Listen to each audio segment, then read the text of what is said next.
By no means am I a gearhead, nor do I try to brag that I'm even close to one, and sometimes a vehicle comes and really challenges my mind. Hey, welcome to this edition of Road Warrior. I'm your host, Grant Robertson. Now, if you put an engine in the front, in the middle, like on a Porsche, or maybe in the back end, I can at least locate it. In some cases, maybe make it a hybrid, add some electric motors, and well, I can figure that out. Well, this week, they had a little plug situation, and well, that just blew my mind. This week's vehicle is a 2017 Ford Fusion. Now, it's the Energy model, and it is platinum. All that put together basically means there are a lot of things going on. Now, on the outside, first thing is really the profile. This is the first thing that gets people's attention. Now, it really took a lot of people's attention because all they did is talk about how gorgeous this car is. Now, first off, it's the platinum, so it's really delivering a lot of exterior pizzazz.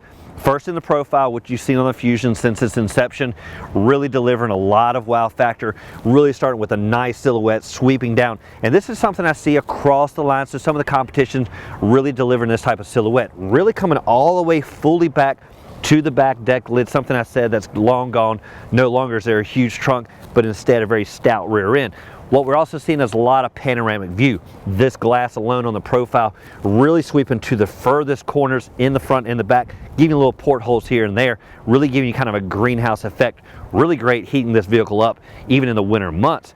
Lastly is overall body color, the pizzazz, a little bit of chrome, a little bit of, they do it quite well. Now, where this vehicle sets off is it's not just a hybrid. It actually has that Energy emblem on it, which pretty much means, well, this is a plug up and go. We'll dive into this a little bit more, but where it starts is right here. No longer is it just gas powered, well, you can plug up and charge this vehicle.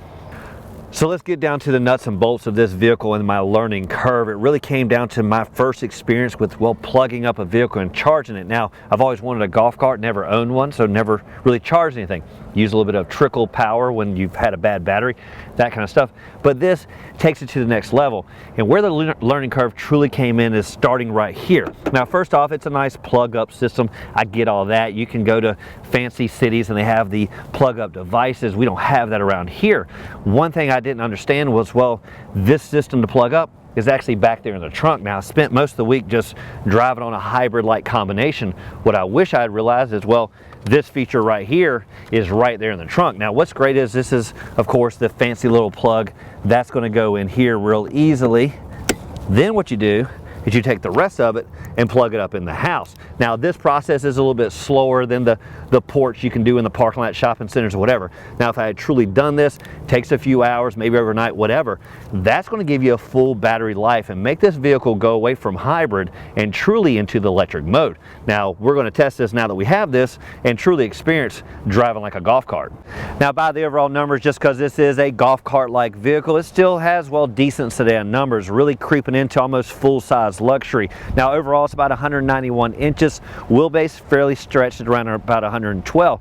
Now, some other numbers really that are crucial is right back here in the trunk, because with all the battery components and this true energizing model, there's some, well, limitations back here, and we'll get into that. Now, again, this one being the Energy version, plugging up, we do have some options as well when it comes to the four corners. Now, the standard is 16, 17, 18, 19-inch wheels, tons of options there, but when it comes to this type of model, they specifically go more with a 17-inch wheel. Now, that's probably because, well, we want to keep it somewhat subdued, and, well, just because this is a sleek model, it is still somewhat geekish. Hybrid models are known for being geekish, but the Fusion definitely breaks the mold, and it all starts with the grille warfare. Now, what you see again is body color all the way around, a lot of lower fascia and a lot of flaring out, and the nice huge grille across the front, really allowing a lot of airflow, of course, a little lower port here, but nice appointments all the way around. Now, that culminates real nicely with all the flaring that you have going on the hood. Now, they could go plain Jane here because, well, that's to be expected. Anytime you want to plug a vehicle up,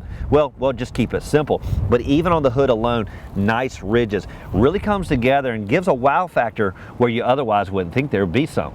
As smart as this vehicle is, there's one thing you expect, and it has to be the smart key systems. Now, one thing we've noted on some of the latest models we've test drove is the fact that these things are getting quite big, really with all the operations they're doing. This one really having the lock, unlock, all that, of course, the remote start, the rear trunk access, and of course an alarm, really making for a somewhat big key fob. Now what I like is the smart key system really is intuitive here, starting with a locking sensitive type of approach with the handle. What I also like is it's very innovative when it comes to ingress. Basically put your hand here, it knows you're there and unlocks, and really makes ingress so much easier. Now one old school thing that came out, well, several years ago is a keypad like approach. Now you can opt for this. I'm not sure why you would. It just makes for a different operation. You know, plug in your number and you can customize that, of course, inside the vehicle. Now some other things to think about is security. We always talk about it, and it all comes here to the fill up area. Now this one doesn't lock with the vehicle. It is somewhat smart, but well, not necessarily here. They keep it somewhat straightforward, giving you a release button there on the door, pops this open. Where it truly is smart is they've gone capless, getting rid of the old school mechanism and making it so much quicker to fill up. On any sedan this size, really it comes down to cargo space at the end of the day, because you definitely got to get your people where they're going.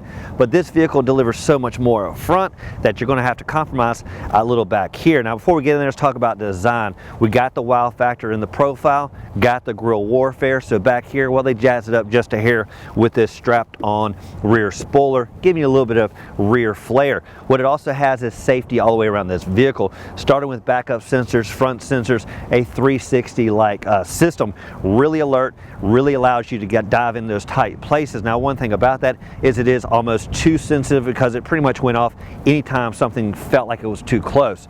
Now lastly is the cargo itself. Now once you open this up, what you're going to see is a somewhat modest area.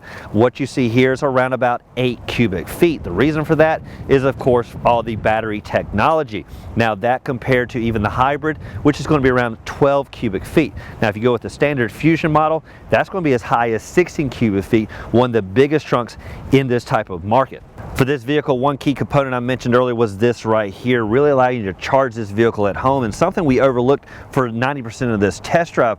Now that we found it, of course, we can charge this vehicle up and enjoy the electric systems. Now what's great about this is really understanding where it's at, and it starts right here at the trunk, specifically under the rear cargo floor. Now what you'll notice is this is really an air pump, because there is no spare tire in this vehicle, to be expected considering the tight space.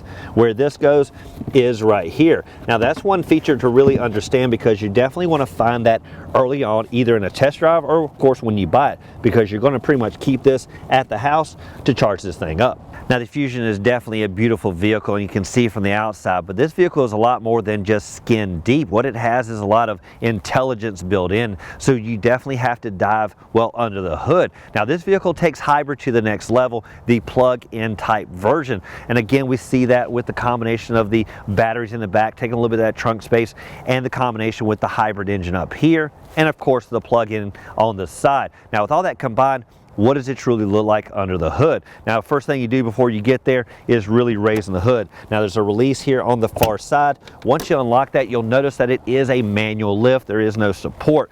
Going to have to go a little bit old school here to get it to stand out of the way.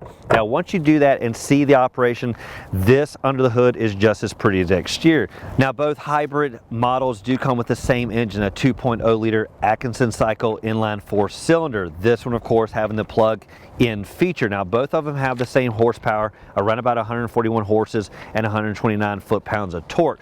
But with the plug-in version, of course, you do have the full electric mode, definitely saving on the gas consumption. Now other engines in the Fusion lineup range from a 2.5 liter Duratec inline 4-cylinder all the way up to a 2.7 liter EcoBoost V6. Now with the V6 you can definitely up your horsepower, easily getting around about 325 horses and 380 foot-pounds of torque.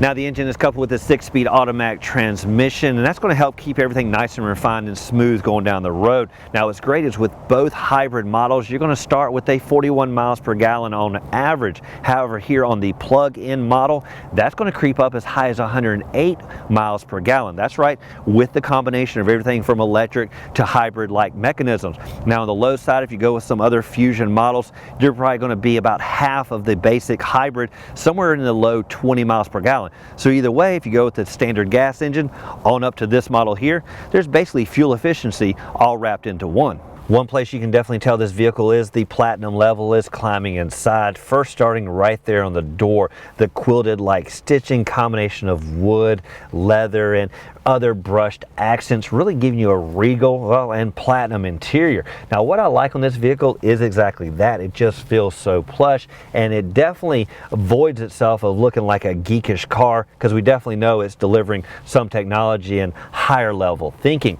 Now what I also like is, even though this is a hybrid with all that rear technology taking up so much space, it doesn't compromise in here. And really looking at the front seat legroom numbers, you can definitely tell that around about 44 inches. Massive numbers for any NBA star, even this 6-foot+ individual. Now as for backseat drivers, not too shabby either, around about 38 inches. Now what does that all mean? Pretty much this vehicle feels so much more full size than the numbers allude to. Even better, with the front seat numbers, you can definitely squeeze up just a hair. The back seat feels like a recliner. Centered on the dash, one thing you'll notice right away is really the oversized touchscreen system. Not too far away from the driver, so it's not too bad of a stretch. Now this screen is divided up into quadrants, which I like. It's a nice home screen, navigation, other functions. Now I like the shortcuts down below. Really allows you to full size those functions. Now in this particular model, the satellite radio wasn't activated, so we did keep it on the old school version. And what I like is, of course, the presets. Now one thing to note is when you're using this screen, and let's say you want to increase your temperature on the driver's side, you hit the button and it relates to the screen. Now one thing I don't like is the fact that that is so oversized, because right up here is the temperature select. Instead of doing this every time, because what happens with the passenger when both of you start competing, well, it starts to become a little over demanding and well confusing.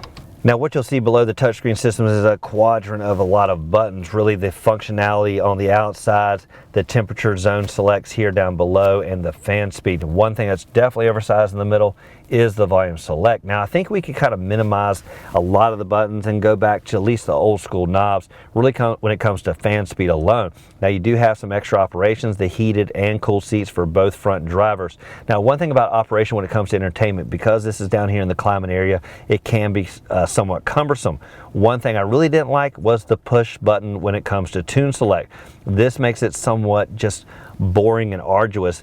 Doesn't matter on terrestrial radio, because when you press this, of course, it's going to seek the different station. But on satellite radio, doing this basically means you're going to go station by station, click by click, and that just gets a little too, well, slow of a process. Going back up to the screen, one thing to also note is every time you do the volume, that's going to pop up, and this just seems, again, a little too distracting. I obviously know what the volume select is going to be by just listening to the sound. I definitely don't need this to pop up every time, because once it starts competing again with the temperature, then we can have an overload of the screen, and well, it's just too confusing and, well, just really distracting. Low on the dash is going to be this cavernous area, and really allows you to put things down here, maybe your phone, and there's connectivity there with a USB and a power supply. I like the fact that it's nice and out of the way, and really when you're on the road you don't need to harness your phone anyway, so put it down here and forget about it. Also prevents you from texting while driving. Between the front drivers, you're going to find the gear selector knob. Now it's not old school, but more of a knob that dials in your specific gear, and I like the style that it delivers. Really kind of matches the volume knob that we saw on the dash. Dual cup holders between front occupants as well, with these nice little cushioners. Really squeezes any drink quite easily. As for other operations, you do have 4 buttons here, one for parking sensors, downhill assist, and the electric mode. You also have the parking assist. Now what does that do? Pretty much press that and it does autonomous parking. Pretty much you don't have to really do anything, just press it. It's going to ask you to find the spot, it's going to sense it. It's pretty much going to take over the steering wheel. All you got to do is manage the brake. Now we found this to work somewhat decent and somewhat not decent. In one case I actually tried to park over top of a curb, but we overrode it and pretty much found a different spot. There's a nice center console, really oversized, leather supported, really give you nice elbow support. Now it is a 2-tier system, pretty much meaning there's an upper tier here, depending on how you release the lid. Press it again, and you do have a deep console. Now in there is another connectivity with USB and a power supply and really deep storage. Innovation is going to be really easy to find because it's right there in the gauge cluster, specifically with the oversized speedometer right in the middle and the digital version there on the far left side. Now that left side really is a nice LCD display that gives you up-to-date information if you kind of look through different portions. Now that battery level relates to the hybrid functionality or whatever. Now one thing to note, when you push the electric mode, it's going to tell you if it's operational. What we found was obviously during our test drive, it was always in a auto mode, and that's because, well, we never charged the battery. Over the weekend here, we plan to do that, and well, we'll definitely get that electric version underway because, well, we'll have a full charge. Over on the right side quadrant, basically this is another LCD screen for more information as you go down the road, really allowing you to get to entertainment, navigation, phone, allows you to kind of keep your eyes on the road, dart down to this area and dart back up, really helping keep distracted drivers more focused on driving and minimize anything looking away.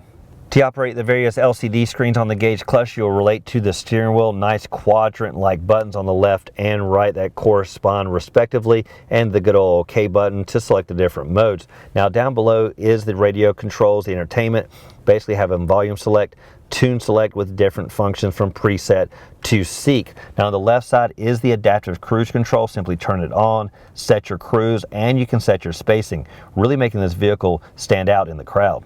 Swinging into the back seat, one thing you'll notice is you'll see the same stitching and quilting that we see in the front, really giving individualized attention on the outside. Slight hump in the middle. One thing to note though, there's really no hump there in the floor, so plenty of room for 3 people and their legs. Now one thing about the stitching in this vehicle, it does look a little bit old school. I think it's going to maybe not look as timeless over time. It's going to kind of date this vehicle, so maybe subduing this just a hair because it's just a little over the top. What you'll also find with the leather itself is it kind of indents as you leave big items back here. So that's one thing. Over time, it's also going to wear maybe a little bit harder. But at the end of the day, the overall comfort's really nice, really giving you 4 places of individualized attention. And again, great legroom back here. One thing that's great about this smart key system is pretty much you're going to keep the key in your pocket and forget about it. And that really comes into play when you take this vehicle up somewhere, you need to get out, run into maybe the house, leave the car running. It's basically delivering a level of security because, well, no one can steal it because, well, you have the key.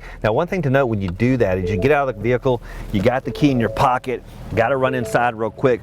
One thing to note is, well, when you close that door, this vehicle is going to alert you that you have the key in your pocket and the vehicle is still running. Well, I know that, I get it. Now one thing to note about this vehicle, of course, is you don't always hear the engine. So why it's so alerting is because, well, if this was just electric right now, you'd be running the battery down and probably never even know.